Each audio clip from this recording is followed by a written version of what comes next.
இயக்குனர் சாந்தகுமார் அவரிடம் எனக்கு மிக மிக பிடித்த ஒரு பண்பு அப்படின்னா அது அறம். அவருக்கு இருக்கக்கூடிய ஒரு பண்பு அறம் அப்படிங்கிற ஒரு பண்பு தான். இன்னைக்கு அறம் அப்படிங்கிற அந்த வார்த்தைக்கு ஒவ்வொருத்தரும் ஒவ்வொரு விதமா விளக்கம் கொடுக்கலாம். சங்க இலக்கியத்தில் இது எவ்வாறு கையாளப்பட்டிருக்கிறதுங்கிறதுக்கெல்லாம் ஒரு பெரிய நீண்ட நெடிய தொடர்ச்சியாக நம்ம பேசலாம். ஆனா நான் எவ்வாறு அதை புரிந்து வைத்திருக்கிறேங்கிறத இங்க நான் பதிவு பண்றேன்.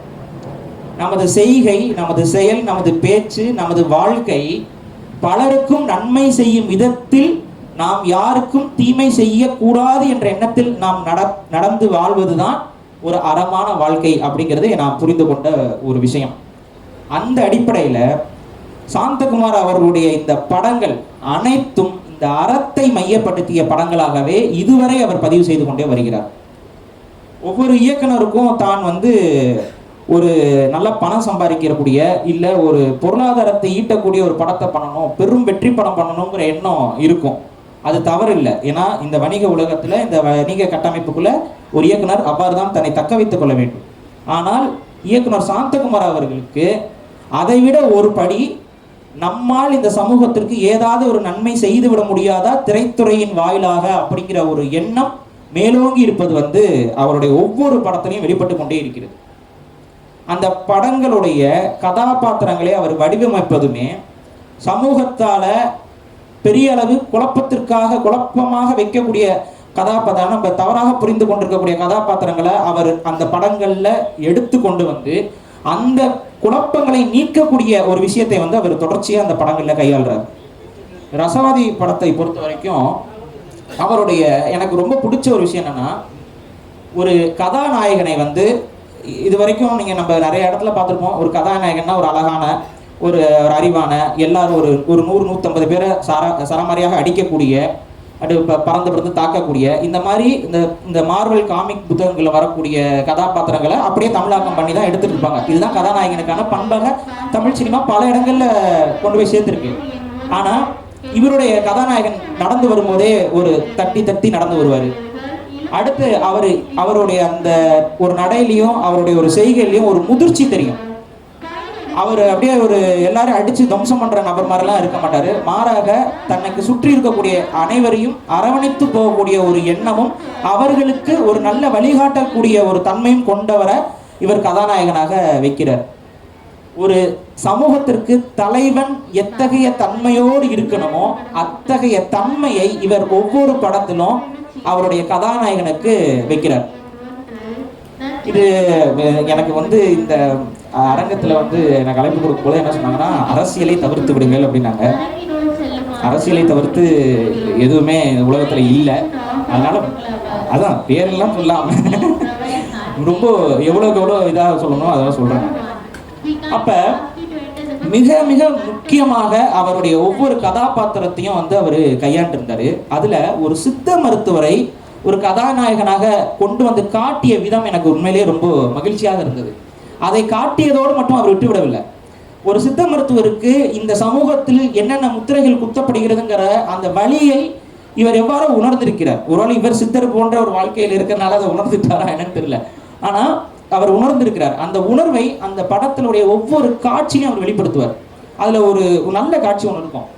என்னன்னா, ஆல்ரெடி ஒரு ட்ரீட்மெண்ட்டாக அந்த ஒரு குழந்தைக்கு ஏதாவது ஒரு பேய் பிடிச்ச மாதிரி அந்த குழந்தைக்கு ஒரு மென்டல் டிஸ்டர்பன்ஸ் ஒன்று இருக்கும். அவங்க வீட்டில் பேய் பிடிச்சிச்சு அப்படின்னு சொல்லுவாங்க. அப்போ அந்த குழந்தைய வேற ஒரு சைக்காட்ரிஸ்ட் அவங்க கிட்ட போயிட்டு ட்ரீட்மெண்ட்டுக்கு அவர் கொண்டு போயிட்டு இருப்பாங்க. அப்போ இந்த சித்த மருத்துவர்கிட்ட வருவாங்க. அப்போ இந்த சித்த மருத்துவர் என்ன சொல்லுவாருன்னு பார்த்தீங்கன்னா, ஒரு ட்ரீட்மெண்ட்டில் இருக்கிற ஒரு பேஷண்ட்டை நீங்கள் என்கிட்ட கொண்டு வரக்கூடாது, அது சரியாக இருக்காது, நீங்கள் அவங்கள நம்பி ஒரு மருத்துவரை நம்பி போகிறீங்க அப்படின்னா அவங்கக்கிட்ட பாருங்கள் அப்படிங்கிற ஒரு விஷயத்த முதல்ல எடுத்து வைப்பார். இந்த பக்குவத்திற்கு பின்னாடி ஒரு பெரும் அரசியல் இருக்குது. காரணம் என்னன்னா, இன்னைக்கு சித்த மருத்துவர்களை பற்றி நீங்கள் எந்த ஒரு மாற்று மருத்துவ, அதாவது குறிப்பாக வந்து இன்னைக்கு மாடர்ன் மெடிசன் என்று சொல்லக்கூடிய அலோபதி மருத்துவர்களிடம் போய் பேசுனீங்கனாலும் அவங்க சித்தாவையும் போய் பாருங்கன்னு ஒரு ரொம்ப சொற்பமான நபர்கள் மட்டும்தான் அதை சொல்லுவாங்க. சித்த மருத்துவமே இல்லை, அது ஒரு ஏமாற்று வேலை, அது ஒரு சூடோ சயின்ஸு அப்படிங்கிற ஒரு கடுமையான விமர்சனம். ஏன் நான் சொல்றேன்னா, இந்த படத்திற்கு வந்த ஒரு நெகட்டிவ் விமர்சனமாக அது இருந்தது. சித்த மருத்துவத்தை ப்ரமோட் பண்றாரு, சூடோ சயின்ஸை இயக்குனர் ப்ரமோட் பண்றாருங்கிற ஒரு ஒரு தவறான விமர்சனம் என்பது இந்த படத்தின் மீது வைக்கப்பட்டது. அந்த பார்வையில் போய் பார்க்கும் பொழுது இவர் எங்கேயுமே சூடோ சயின்ஸை ப்ரமோட் பண்ணலை. மாறாக நீங்கள் பார்க்க தவறிய, நாம் கண்டு கொள்ளாமல் உணர்ந்த தவறவிட்ட அறிவியலை தான் அவர் எடுத்து பேசுறாரு. சித்த மருத்துவம் அப்படின்னு சொல்லிட்டு அவர் ஒன்றும் பேய ஓட்டலை. மாறாக அந்த படத்தில் ஒரு வயிற்று பிரச்சனை மனதை பாதிக்கிறது, சிந்தனை பிறவை ஏற்படுத்துகிறது, அதை தான் பேயா பார்க்குறாங்க. நீங்கள் வேணா பாருங்க, அந்த வயிற்று பிரச்சனை சரி செஞ்சுட்டா அந்த தவறான அந்த கனவுகள்லாம் வராது அப்படிங்கிற ஒரு விஷயத்த அறிவியலின் பார்வையில தான் அவர் சொல்றாரு. அப்ப இந்த நுணுக்கம் இது வந்து பாத்தீங்கன்னா இந்த படத்துல இந்த காட்சிகள் வேணுமா அப்படின்னா தேவையில்லை. இந்த படத்தோடைய ஓட்டத்திற்கு இந்த காட்சிகள் வந்து ஒரு இந்த கதையோட ஓட்டத்துக்குள்ள வராது. ஆனா இயல்பாக இதை கடத்திட்டு போறாரு. ஒரு மெசேஜ் சொல்லணும் அப்படின்னா நிறைய பேர் வந்து படங்கள்ல டாக்குமெண்ட்ரி மாதிரி எடுத்துருவாங்க. இன்னும் நிறைய இந்த மெசேஜ் சொல்ற படங்கள் நான் நிறைய பார்த்துருக்கேன். அதுல வந்து பாத்தீங்கன்னா வழிந்து இந்த இந்த இந்த காட்சிப்பா இதுதான் எங்களுடைய கருத்தியல், இதுதான் எங்களோட அரசியல் அப்படின்னு சொல்லி வழிந்து காட்சிகளை உருவாக்குவார்கள். ஆனா இயக்குனருடைய இந்த படைப்பில், ரசவாதி படைப்பில் எந்த ஒரு காட்சியும் வழிந்து வைத்ததாக நமக்கு படவே படாது. கதையோடைய ஓட்டத்துல அது அப்படியே போகும், நமக்கு சலிப்பு தட்டாது, பொறுமையாக இருக்கும். படத்துடைய நகர்வு என்பது பொறுமையாக இருக்கும். அந்த பொறுமையை நிறைய பேர் சலிப்பு அப்படின்னு நினைச்சுக்கிறாங்க. இல்லை, பொறுமை என்பது நிதானம். நிதானம் ஒரு மனிதனுக்கு தேவை. ஒரு திரைப்படத்தில் ஒரு கதையை நீங்கள் கேட்கும் பொழுது அந்த நிதானம் இருக்கணும். அந்த காலத்துலலாம் வந்து குழந்தைகளுக்கு கதை சொல்லுவாங்க. அந்த கதைகளை கேட்கக்கூடிய குழந்தைங்க அமைதியாக அமர்ந்து அப்பா கதை சொல்ல போறாரு, அம்மா கதை சொல்ல போறாரு, பாட்டி கதை சொல்ல போறாருன்னு சொல்லிட்டு உட்காந்து பொறுமையாக கேட்பாங்க. அந்த பொறுமையாக கேட்கக்கூடிய பக்குவத்தை தமிழ் சமூகம் இன்னைக்கு இழந்துருச்சு. ஒரு பாடம் நடத்தக்கூடிய ஆசிரியர் பொறுமையாக பாடங்களை எடுத்து சொன்னா அந்த பாடம் நமது மனதில் ஆழமாக பதியும். சும்மா அப்படியே இஷ்டப்போக்கு வேக வேகமா பேசிட்டு போயிட்டா அந்த பாடம் என்பது என்ன, எத்தகைய தன்மை கொண்டதுங்கிறதே நமக்கு மனதுல பதியாது. அந்த அடிப்படையில இயக்குனருடைய ஒவ்வொரு கதைக்கு பின்னாலும் அவருடைய சமூக பாடங்கள் வந்து புதஞ்சிருக்கு. இந்த கதாநாயகனுடைய வாழ்க்கையை பற்றி சொல்லும் பொழுது அவரை காட்சிப்படுத்துகிற இடத்துல வந்து பார்த்தீங்கன்னா இயற்கையை பாதுகாக்க வேண்டிய தன்மையும் வளச்சுரண்டலுக்கு எதிரான அரசியலையும் அவர் அந்த படத்துல கையாண்டிருப்பார். ஒருவேளை அதனாலே என்னமோ அவர் மேல சிலருக்கு கோபம் வந்திருக்கலாம். அவர் இயற்கையை பாதுகாப்பதை பற்றி அந்த கதையில காட்டியிருப்பார்.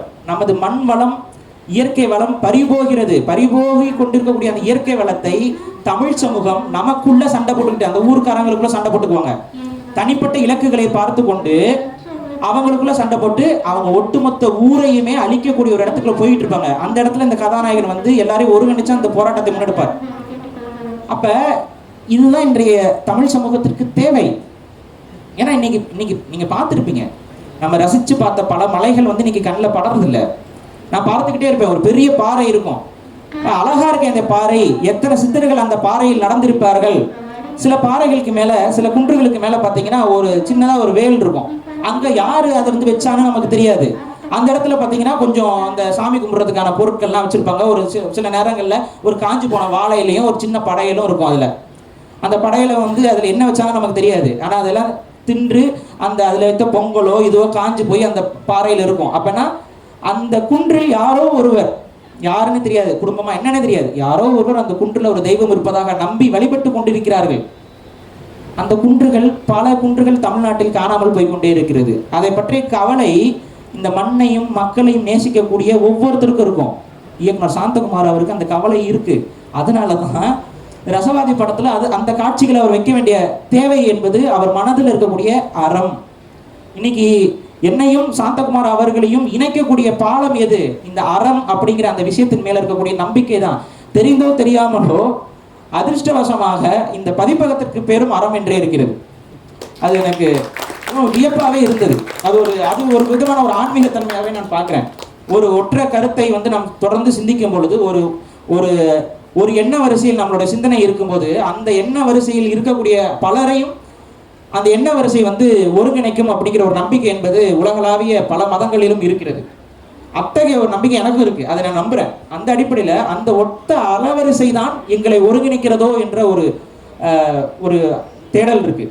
அடுத்து இந்த படத்துல வந்து பாத்தீங்கன்னா சாந்தகுமார் அவர்கள் மேலோட்டமா சொல்லிட்டு போன விஷயங்கள் ஒன்று இருக்கு. அதுல நுணுக்கமா ஒரு விஷயம் சொல்லியிருப்பாரு. இது எந்த தமிழ் படமும் பதிவு செய்யாத காட்சியாகவே நான் பார்க்கிறேன். அவருக்கு அந்த மலைப்பகுதிகளில் ஒரு டூரிஸ்ட்டுக்கு ஒரு குறிப்பிட்ட மாநிலத்தை சார்ந்த நபர்கள் வருவாங்க.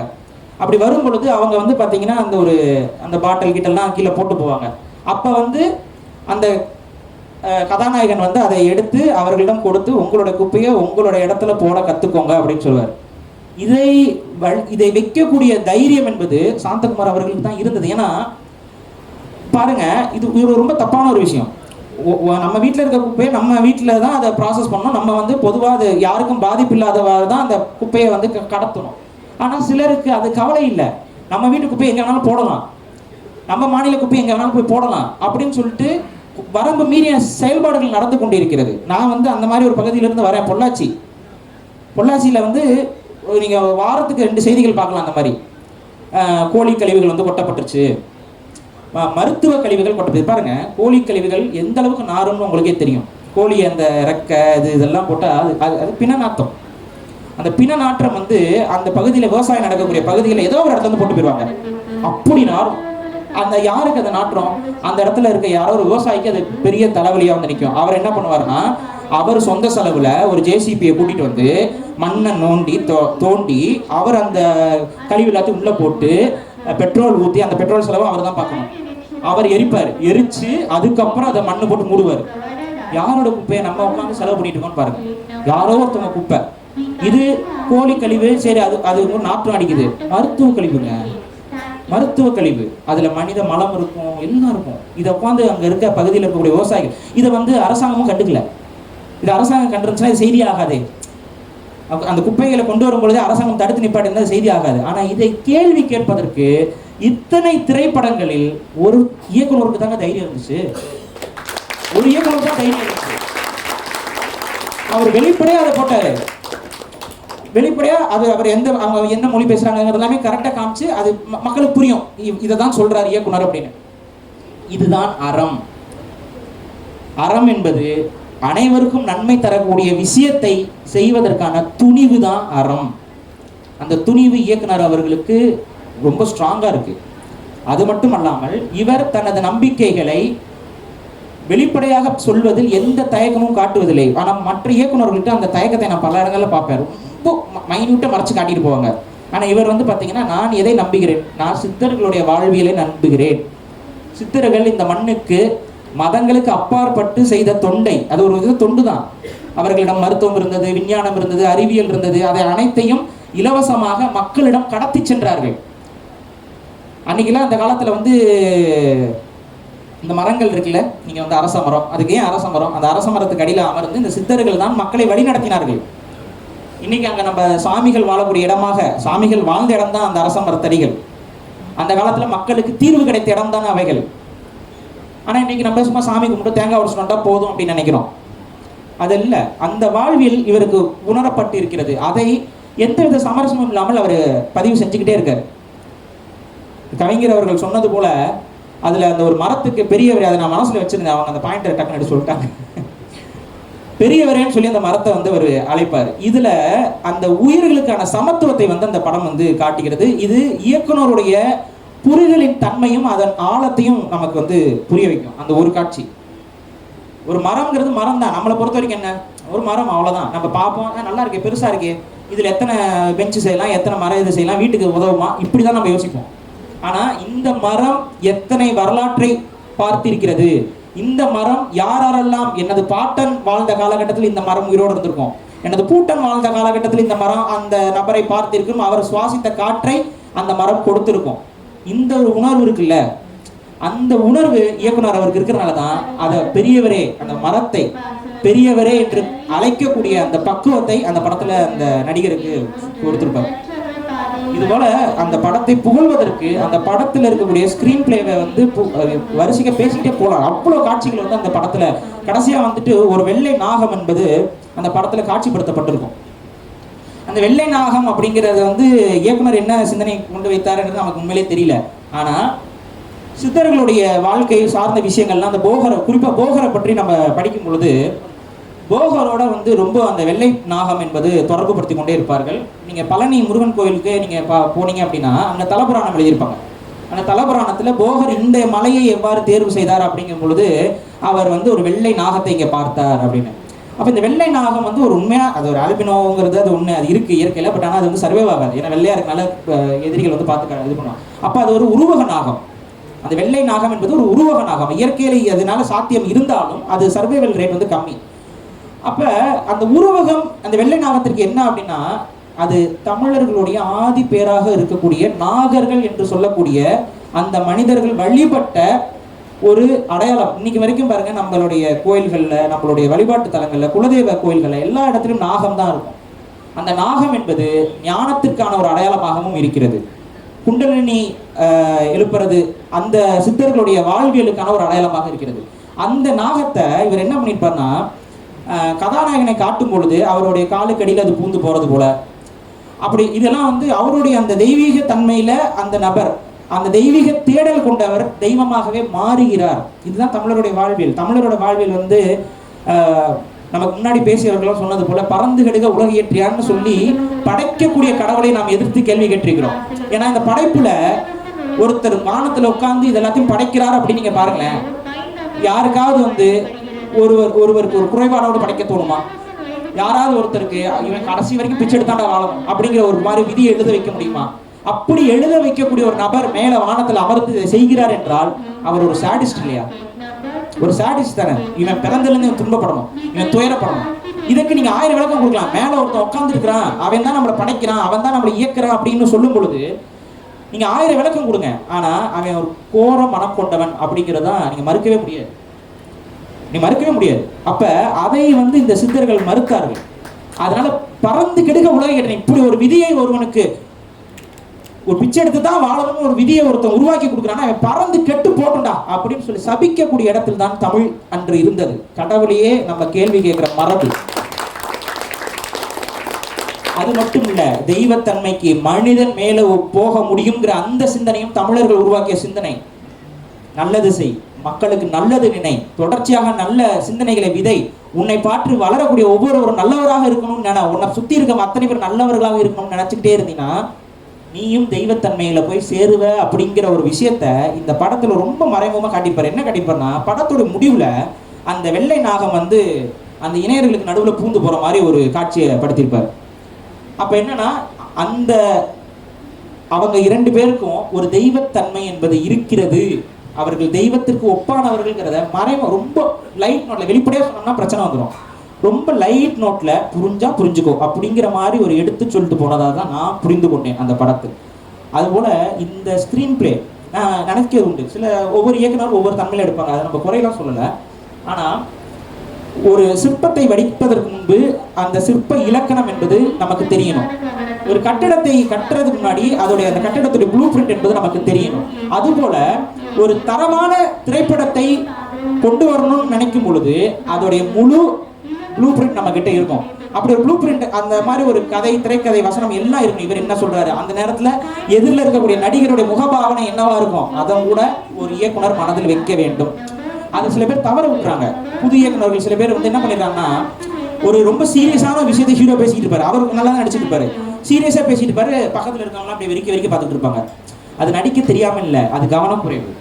அந்த கவனக்குறைவுகள் இருக்கக்கூடாது. ஏன்னா நம்ம பார்க்கும் பொழுது எல்லாரையும் பார்க்குறோம், நமக்கு இது இயற்கையாக நடப்பது போல மனசுல பதியணும், செயற்கையாக தெரியக்கூடாது. அப்படி செயற்கையா தெரிஞ்சுன்னா அந்த கதையோட நம்ம ஒட்ட மாட்டோம்.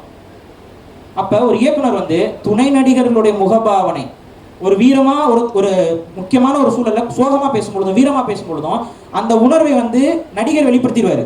அவர்கிட்ட மட்டும் அவுட்புட் பார்க்க கூடாது. ஒவ்வொரு துணை நடிகரும் அங்க பக்கத்துல இருக்கிறவர்கள் அந்த சூழலை வெளிப்படுத்துகிறார்களாங்கிற அந்த ஒரு பார்வை என்பது மிக மிக மிக முக்கியம். இது எல்லாத்துலயும் இந்த படத்துல மிக மிக கவனம் என்பது கொடுக்கப்பட்டிருக்கும். இறுதியா ஒரு பதிவு நான் செய்யறேன்.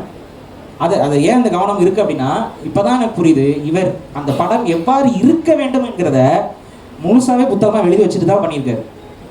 இன்னைக்கு இந்த புத்தகம் வெளியாகுது, ஆனா அந்த புத்தகம் எங்க இவர் எழுதி வச்சுட்டாரு, அதை வெளியிடுறாங்க. இந்த திரைக்கதை ஒவ்வொருத்தரும் என்ன டயலாக் பேசணும், எவ்வளவு நிமிஷம் பேசணும், அந்த நேரத்தில் கேமரா என்னவா இருக்கணும், எந்த சூழல்ல அந்த டயலாக் என்பது பேசப்படணும், எல்லாமே பதிவு செய்யப்பட்டிருந்தால்தான் அது வந்து இவ்வாறு வரும். அடுத்து இறுதியாக ஒரு கருத்தை நான் இங்கே பதிவு செய்ய கடமைப்பட்டுள்ளேன். இந்த ரசவாதி படத்தில் எனக்கு மிக மிக மிக பிடித்த விஷயம் என்ன அப்படின்னு பார்த்தீங்கன்னா, மதுவுக்கு எதிராக தொடர்ச்சியாக இயக்குனர் வந்து காட்சிகளை பதிவு செய்திருப்பார். அதனால என்னவோ சில மது வியாபாரிகளுக்கு உங்கள் மீது கொஞ்சம் கோபம் இருக்கலாம். ஆனா அந்த மதுவுக்கு எதிரான ஒவ்வொரு காட்சியிலும் அது எவ்வளவு கொடியதுங்கிறத புரிய வச்சிருப்பார். சும்மாலாம் கடந்து போல புரிய வச்சிருப்பார். மது குடிக்கிறதுனால என்ன பாதிப்பு வரும், அதை நீ செய்யறதுனால என்ன மாதிரி பிரச்சனைகள் உனக்கு வரும் அப்படிங்கிறத அந்த மது, அதால அந்த படத்தை ஒருத்தர் உட்காந்து பார்க்குறான்னு, ஒரு சாமானியன் பார்க்குறான் அப்படின்னா, ஓ மது குடிச்சா நம்மளை யாரும் மதிக்க மாட்டாங்க, மது குடித்தால் இந்த சமூகம் நம்ம எவ்வளோ தவறுக்கு போவோம் அப்படிங்கிறது. அதே போல போதை கலாச்சாரத்துலேயும் வந்து மிக தெளிவாக, அது குறிப்பாக இந்த கஞ்சா, இன்று கஞ்சா வந்து அது ஒரு டிவைன் அப்படிங்கிற ஒரு இடத்துல கொண்டு வந்து சொருகப்பட்டு கொண்டே இருக்கக்கூடிய ஒரு போதை. அதை எடுத்தா இப்படி ஆயிரும் சிவபெருமானுக்கு பக்கத்தில் போய் உட்காந்துட்டு வந்துடுவோம்னா நிறைய தவறான கருத்துக்கள் கற்பிதங்கள் வந்து இங்கே கற்பிக்கப்பட்டு கொண்டே இருக்குது. பாடல்கள் மூலமா இது மூலமா அதை எல்லாத்தையும் மறுத்து உடைத்து அன்பு தான் அறத்தை வழி நடத்தும், அன்புதான் உங்களுடைய மனநிலையை சமம் செய்யும், சரிபடுத்துங்கிறத அந்த கதாநாயகிக்கு ஒரு கெட்ட பழக்கம் இருப்பதாக காட்டியிருப்பீங்க. ஏன்னா ஒரு பெரிய டிராமால பாதிக்கப்பட்டு அவங்களுக்கு ஒரு பெரும் பிரச்சனையில இருந்து கொண்டிருப்பாங்க, பெரும் மனக்குழப்பம் அவங்களுக்கு இருக்கும். அந்த மனக்குழப்பத்துல அவங்க அந்த போதை அப்படிங்கிறத நோக்கி நகர்ந்து கொண்டிருப்பார்கள். அவர்களை தடுத்து இல்ல இது தவறு, இது இல்லை, ஆனா அதே நேரத்தில் அதுக்கான தீர்வையும் கொடுக்கக்கூடிய பக்குவம் என்பது அந்த கதாநாயகனுக்கு இருக்கு. இது ஒரு காதல் படம். ஆனால் இந்த காதல் படத்துல காதலையும் கடந்து ஒரு பொறுப்பு என்பது இந்த படத்துல இருக்கும்.